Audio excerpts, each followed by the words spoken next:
Okay guys, I wanted to do a quick video on this Jeep here.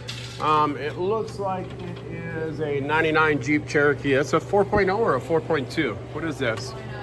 4.0. So up on the dash, on the cluster, it says no bus. And you have a crank nose start. So if it has no,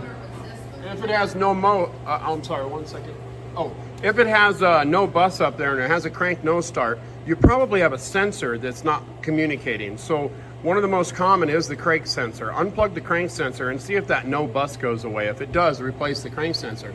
On this one, when we started unplugging sensors, we noticed right off the bat, well, one of the mechanics did, that the cam sensor that goes inside the distributor on there, it's called a cam sensor, it ends up, the wiring was frayed and touching.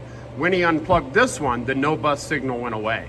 So at that point, we knew right away, popped off the cap and found the wires, popped it in, and she fired right up. We're giving it an AC charge now and a blower motor, and then we'll send it. But I just wanted to bring this to your attention. If you have an issue on these Jeeps, I think it's like 98 to, it might be actually 99 to 2002 or 3. But 4.0, no bus signal, check your sensors one by one, just start unplugging them and see if the no bus goes away. If it does, that's the one that has the issue.